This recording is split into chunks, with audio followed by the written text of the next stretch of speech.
नमस्कार बच्चों, class 7 maths की ऑनलाइन क्लासेस में आप सभी का स्वागत है। तो बेटा आज हम पढ़ने जा रहे हैं प्रश्नावली 7.2 सर्वांक समता। ठीक है बेटा, सर्वांक समता। इससे पहले जो सर्वांक समता के जितने भी नियम थे कि त्रिभुजों की सर्वांक समता के कितने नियम होते हैं, हमने एस एस एस नियम, एस ए एस, फिर ए एस ए और आर एच एस, ये चार जो नियम थे सर्वांक समता के, इनके बारे में हमने कल के वीडियो में डिस्कस किया था। आज हम सीधे प्रश्न उत्तर पे चलते हैं।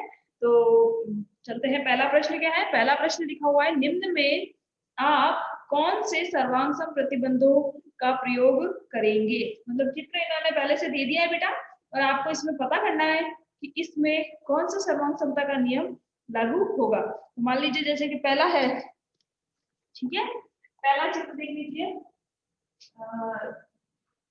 प्रश्न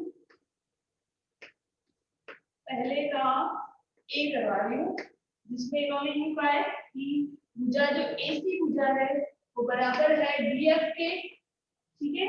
फिर है एबी जो भुजा है वो बराबर है डीई के, और बीसी जो भुजा है वो बराबर है ईएफ के, ठीक है। और दो चित्र इन्होंने इस तरीके से दो चित्र दे दिए। एक का नाम है एबीसी, ए बी सी, और दूसरे का नाम है डी ई एफ, ठीक है। अब देखिएगा चित्र में किस तरीके से, हाँ, इसमें तीन भुजाएं देती है बेटा, तीन भुजा, यानी कि जो एसी भुजा कौन सी, ये वाली, ये बराबर है डी एफ के, यानी डी एफ ये है, यानी कि ये वाली भुजा बराबर है इस भुजा के। फिर इन्होंने कहा एबी जो भुजा है, एबी भुजा है, यानी कि ये वाली भुजा बराबर है डीई के, इस वाली भुजा के, यानी ये वाली भुजा बराबर है इस भुजा के। फिर इन्होंने कहा बीसी भुजा, यानी कि ये वाली भुजा, ईएफ भुजा, यानी कि ये वाली भुजा, ये दोनों आपस में बराबर है। तो अब बता दो, देखो जब एक त्रिभुज की तीनों भुजाएं दूसरे त्रिभुज की तीनों भुजाओं से बराबर हैं, तो वहां पे कौन सा सर्वांक समता का नियम चलता है? तीन भुजा अगर एक दूसरे की बराबर है तो वहां एस एस एस सर्वांक समता का नियम लागू होगा, है ना। भुजा भुजा भुजा, तो आप लिखेंगे यहाँ, ये प्रश्न जो है बेटा ये पुस्तक में ही करना है, आपको कॉपी में नहीं करना है, ठीक है। समझा रही हूँ मैं आपको, लेकिन किताब में ही करना है। यहाँ एस एस एस सर्वांक सम प्रतिबंध, प्रतिबंध का मतलब होता है नियम, है ना, प्रतिबंध लगेगा, ठीक है बेटा। फिर अगला अगला क्या है इसमें, अगले में कह दिया है कि एक त्रिभुज है, दो त्रिभुज दे दिए इन्होंने, आर पी क्यू आर, और एक है एक्स वाई जेड, ठीक है। फिर इन्होंने कह दिया है कि जो जेड एक्स है, चित्र देख लेते हैं एक बार फिर से, जो बी है, बी क्वेश्चन में इन्होंने दो त्रिभुज बना दिए, ठीक है, दो त्रिभुज बना दिए। एक का नाम दे दिया पी क्यू आर, और एक का दे दिया एक्स वाई जेड, ठीक है। अब इन्होंने कहा है कि जो जेड एक्स भुजा जो है, जेड और एक्स भुजा जो है वो बराबर है किसके, आरपी के, आरपी के बराबर है, ठीक है। फिर इन्होंने कह दिया पी आर क्यू कोण, कोण पी आर क्यू, यानी कि ये वाला पी आर क्यू कोण बराबर है एक्स जेड वाई के, यानी कि ये वाले के, और ये वाला इसके बराबर है। फिर इन्होंने कह दिया कि, और ये भी कह दिया कि ये त्रिभुज दोनों आपस में सर्वांक सम है, ठीक है। और ये भी कह दिया कि आर क्यू भुजा जो है वो बराबर है इस भुजा के। तो अब आप देखिए, एक भुजा है, फिर वो कोण है, फिर भुजा है, यानी कि दो भुजाएं बराबर है इनकी, और बीच में बनने वाला कोण बराबर है, बीच का बनने वाला कोण। तो यहाँ पे कौन सा नियम लागू होगा, भुजा कोण भुजा, भुजा कोण भुजा, यानी कि एस ए एस नियम, कौन सा नियम लागू होगा इसमें, एस ए एस, भुजा कोण भुजा, समझ में आ गया। तो इसी तरीके से इन प्रश्नों को हल करना है। इसके बाद जो तीसरा प्रश्न है उसके अंदर एएस से नियम लागू होगा, और जो चौथा प्रश्न है उसके अंदर आरएचएस नियम लागू होगा। हाँ बेटा, तो अब चलते हैं प्रश्न संख्या सेकंड की तरफ, ठीक है। तो प्रश्न संख्या सेकंड में देखेंगे क्या कहता है प्रश्न संख्या सेकंड कि दो त्रिभुज दे दिए इन्होंने, ठीक है, दो त्रिभुज दिए हैं ART और त्रिभुज PEN। उसके अंदर ये बता दिया इन्होंने पहले से ही कि इसमें SSS सर्वांग समता का नियम लागू हो रहा है। SSS सर्वांग समता का नियम क्या होता है? यानी कि भुजा भुजा भुजा, यानी कि उसके अंदर ऐसे करके नियम लागू हो रहा है। और इन्होंने तीन दे दिए अवयव, उन तीन के सामने वाले अवयव हमको पूरे करने हैं। समझ आ गया? देखते हैं प्रश्न संख्या सेकंड। दो त्रिभुज बना दिए इन्होंने,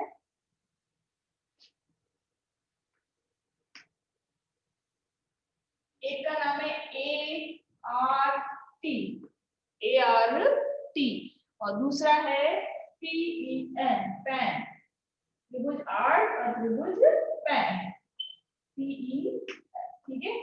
फिर इन्होंने कह दिया ये दोनों त्रिभुज आपस में सर्वांग है, और किस नियम से सर्वांग है? SSS नियम द्वारा सर्वांग है, ठीक है।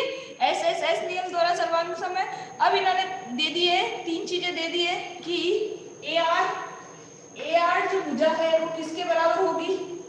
फिर इन्होंने पूछा है RT जो भुजा है RT वो भुजा किसके बराबर होगी। और फिर पूछा है इन्होंने AT भुजा जो है A और T वो किसके बराबर होगी।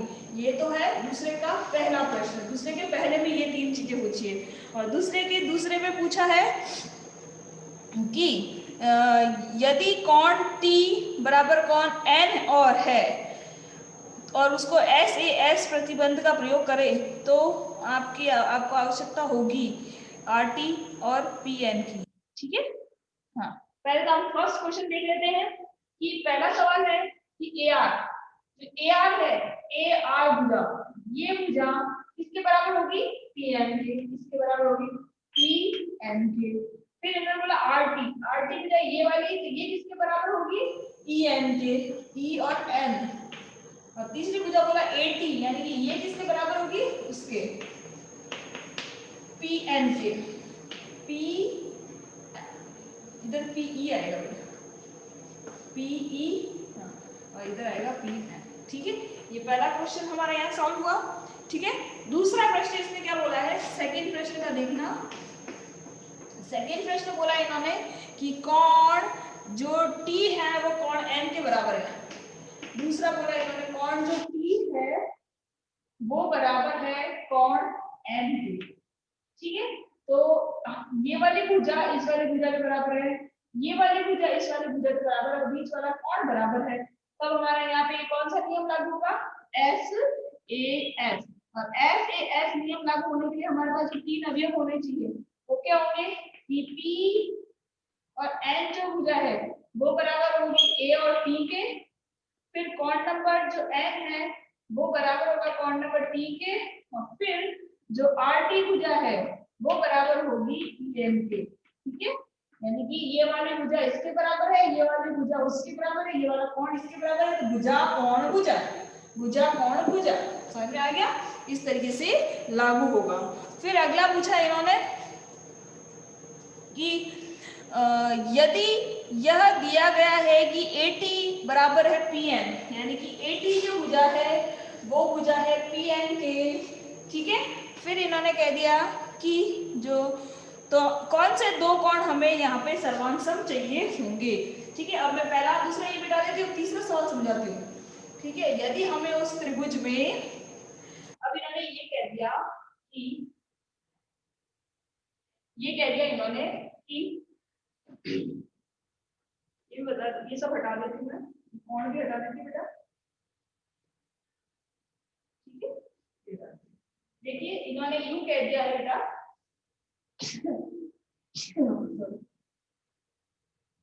कि यदि ये दोनों त्रिभुज जो है वो ASA नियम द्वारा सर्वांग सम बताने हैं, हमको ASA नियम द्वारा सर्वांग सम बताने, A फॉर कोण, S फॉर भुजा और A फॉर कोण, यानी कि जो भुजा हमारे पास समान है उसी के दो कोण हमारे पास समान होने चाहिए। फिर इन्होंने कह दिया कि जो AT भुजा जो है, A और T भुजा जो है वो बराबर है P और N के, ठीक है। तो A और T भुजा भुजा पे कौन कौन सा कोण है? एक नंबर, एक तो ए कोण है और एक टी कोण है, इधर पी कोण है और इधर एन कोण है। तो हम लिखेंगे कोण ए जो है वो बराबर होगा कोण पी के, और कोण टी जो है वो बराबर होगा कोण एन के, और बीच वाली भुजा तो बराबर ही है। ये कोण इसके बराबर होगा, फिर ये भुजा इसके बराबर होगी, फिर ये कोण इस कोण के बराबर होगा, तब हमारा ये एस नियम द्वारा लागू हो जाएगा। समझ में आ गया सबको? अच्छे समझ में आ गया? अब चलते हैं अगले प्रश्न तीसरे की तरफ। तो तीसरे में बेटा चित्र दे दिया है और आपको सिर्फ और सिर्फ कथन बताने हैं, ठीक है? देखते हैं तीसरा प्रश्न क्या है।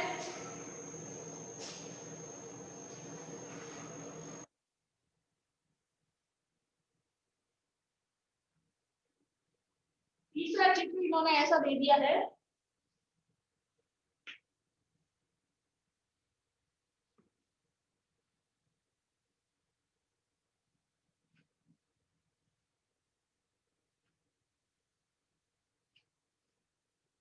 ठीक है?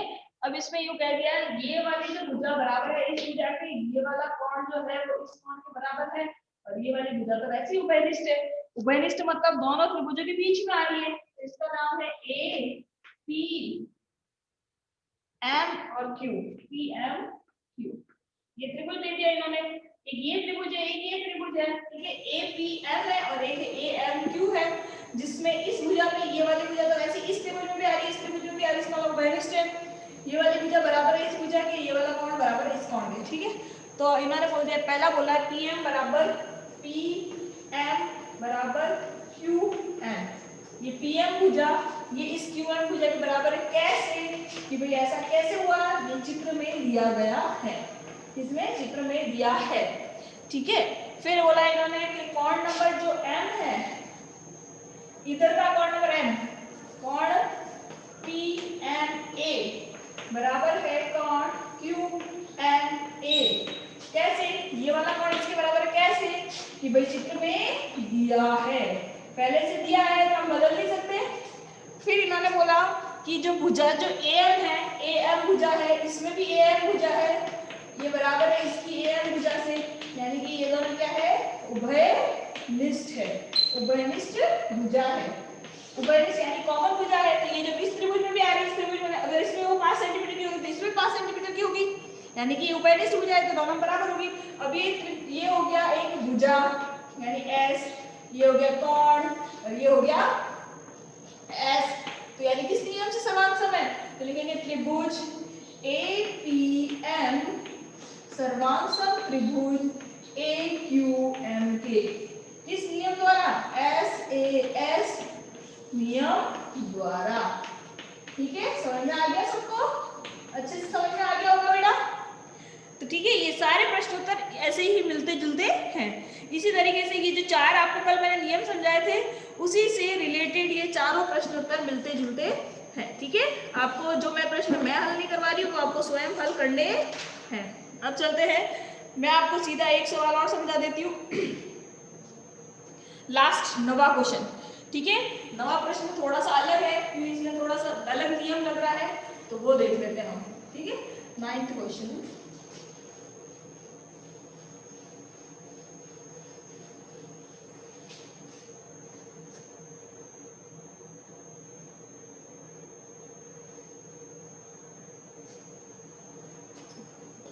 नाइन्थ क्वेश्चन में बेटा 2 चित्र दे दिए इन्होंने, ठीक है? क्या है वो चित्र देख लेते एक बार। पहले तो इन्होंने ये भी कह दिया कि त्रिभुज जो ABC है वो सर्वांग सम है त्रिभुज FEB के, ठीक है?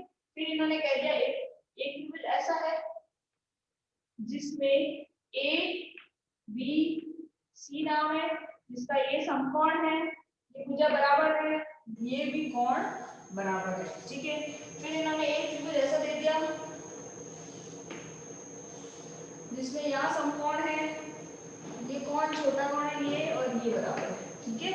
कह दिया इन्होंने। तो अब अपने को पता करना है कि इसमें कौन सा नियम लागू हो रहा है, कौन सा नियम लागू हो रहा है, ठीक है बेटा?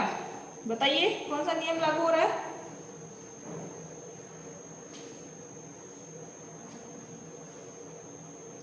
चित्र को देख के बताइए बेटा फटाफट। हाँ तो मैं बता देती हूँ आपको। देखिए कि ये कोण 90 डिग्री, इन्होंने ये कहते हैं ये त्रिभुज जो है दोनों त्रिभुज सर्वांग। कौन से त्रिभुज सर्वांग है? दोनों त्रिभुज सर्वांग है। फिर इन्होंने ये कह दिया है कि जो समकोण त्रिभुज होता है उसमें एक कोण समकोण होता है। क्या होता है? एक कोण समकोण होता है।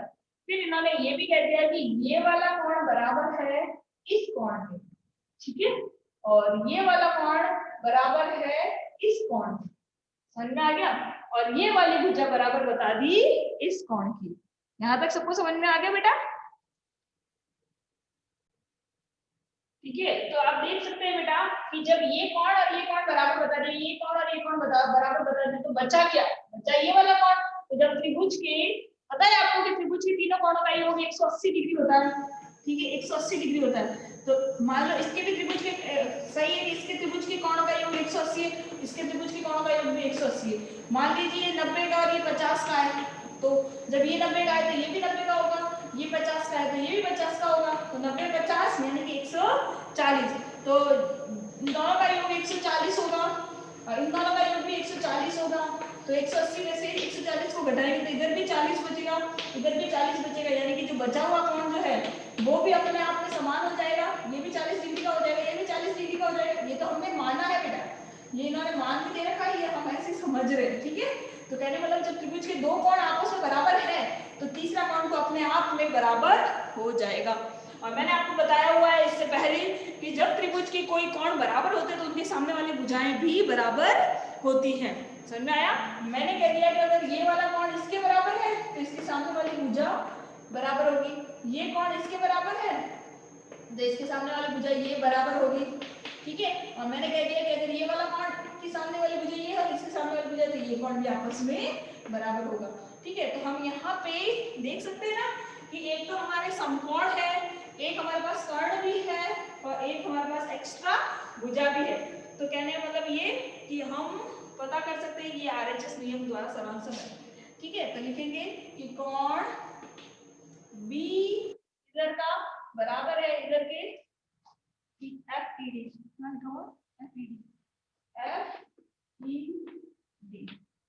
ठीक है। कोण बी बराबर है कोण ई के। फिर इन्होंने कह दिया है कि कोण ए बराबर है कोण एफ के, और ये भी कह दिया इन्होंने कि भुजा BC जो बराबर है वो भुजा ED के बराबर है। और जब बचा हुआ शेष कोण जो है कोण C बराबर होगा कोण D के। हम लिखेंगे कि यदि त्रिभुज के दो कोण, यदि त्रिभुज के दो कोण समान है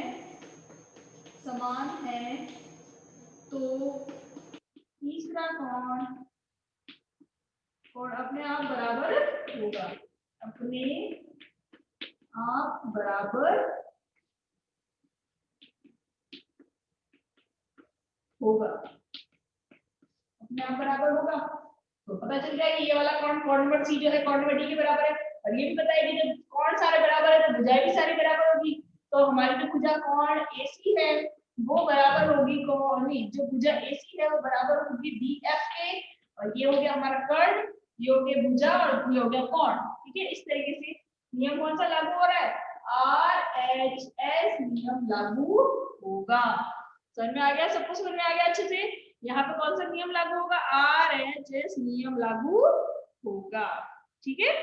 तो इसी के साथ हमारे ये जो प्रश्न 9 है वो खत्म हो गया और हमारे प्रश्नावली 7.2 है वो भी यहाँ पे समाप्त हो गई, ठीक है। आज की क्लास में इतना है।